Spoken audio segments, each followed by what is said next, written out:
بسم الله الرحمن الرحيم لا يستخلفنهم في الأرض كما استخلف الذين من قبل. د اسلامی کال اولنی میاشت اولنی ورځ یکم محرم الحرام د اسلام د پر یو ډیر عظیم ورځ ده او د اسلامی کال اولنی ورځ ده. د نبی علیه الصلاۃ والسلام یو ډیر ښایسته دوست او یار او رشتہ دار سیدنا امیر المؤمنین حضرت عمر فاروق رضی الله تعالی عنہ یوم شهادت ورځ هم ده. په دې ورځ باندې حضرت سیدنا امیر المؤمنین خلیفۃ المسلمین عمر فاروق رضی الله تعالی عنہ د نبی علیہ السلام پر مصلی باندې پر مسجد نبوی کې ابو لؤلؤ مجوسی اور یو ایرانی حضرت سیدنا عمر فاروق رضی الله تعالی عنہ د لمانځه په حالت کې شهید کړی دی. حضرت سیدنا عمر فاروق رضی الله تعالی عنہ هغه صحابی رسول دی چې د چاپ د مشورې په متعلق باندې الله رب العزت قرآن کې آیاتونه نازل کړي دي او هغه آیاتو ته اولیات عمر رضی الله تعالی عنہ ویل کیږي. حضرت عمر فاروق رضی الله تعالی عنہ د اسلام د پاره ډیر خدمتونه کړي دي. حضرت عمر فاروق رضی الله تعالی عنہ د حضرت ابو بکر صدیق رضی الله تعالی عنہ څخه بعد خلیفہ دویم منتخب شوی دی. د حضرت عمر فاروق رضی الله تعالی عنہ پر خلافت باندې اجماع ده. حضرت ابو بکر صدیق رضی الله تعالی عنہ چې خپل په دور حکومت کې کم کارونه وکړل پر اکثر باندې صحابه کرام بلکې پر مکمل باندې د صحابه کرام اجماع ده. اور نو حضرت عمر رضی الله تعالی عنہ خلافت هم د حضرت ابو بکر صدیق په دور کې منتخب شوی دی. لہذا دا هم د دور صدیقی او کارو چې پر دې د صحابه کرام اجماع ولا اور اچھا د حضرت عمر رضی الله تعالی عنہ د بیعت سے انکار یا اختلاف نه دی کړی. نو حضرت ابو عمر رضی الله تعالی عنہ خلیفۃ المسلمین جوړ شوی دی. حضرت عمر رضی الله تعالی عنہ د عدل او د انصاف ډیر لوی بادشاہ د عدل او د انصاف ډیر کیسې مشهور دي. ټول شپه به د پر روډو او په گلیانو کې ګرځېدي او د غریبانو د مسکینانو مدد د یتیمانو مدد او نصرت به کوي.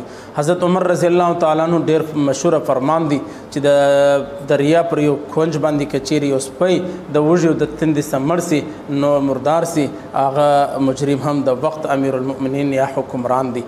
نو مسلمانانو د حضرت عمر رضی الله تعالی عنہ یولر سیدنا حفصه رضی الله تعالی عنها د حضور اقدس صلی الله علیه وسلم په نکاح کې د رقم حضرت عمر د نبی علیہ السلام رشتہ دار دی.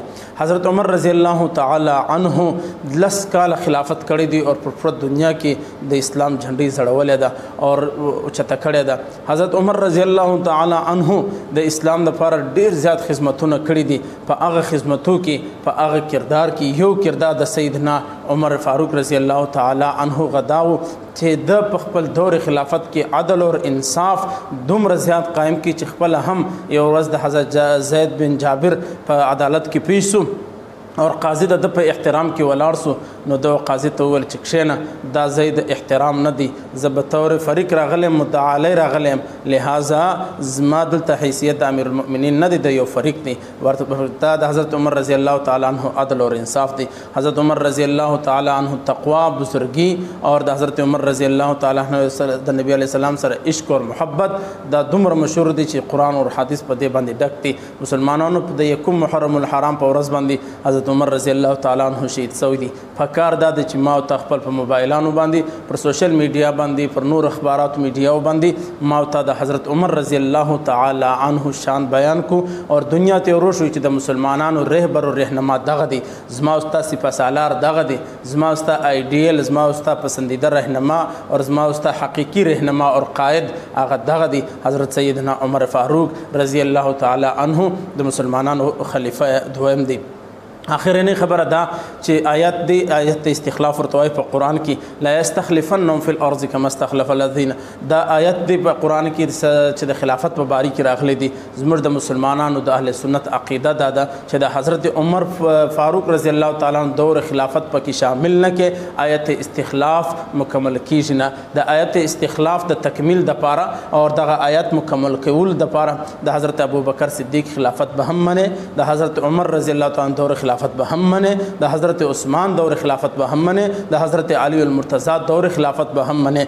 دغه څلور خلفاء راشدین خلافت چې تسلیم کې نو آیت لاستخلفنهم فی الارض کما استدعى تکمیل کیږي او دا رقم د اسلام عقیده مکمله کیږي. نو په کار دا دی چې حکومت وقت هم د حضرت عمر رضی الله تعالی پر یوم شهادت باندې د چټي اعلان وکړي تاکہ هر مسلمان د حضرت عمر د شان او د عظمت او د مرتبه او د مقام سره واقف سي او حضرت خپل رهبر او رهنما سیدنا امیر المؤمنین عمر بن خطاب وپیژني. الله رب العزت ما او ته عمل کول توفیق را نصیب کړي.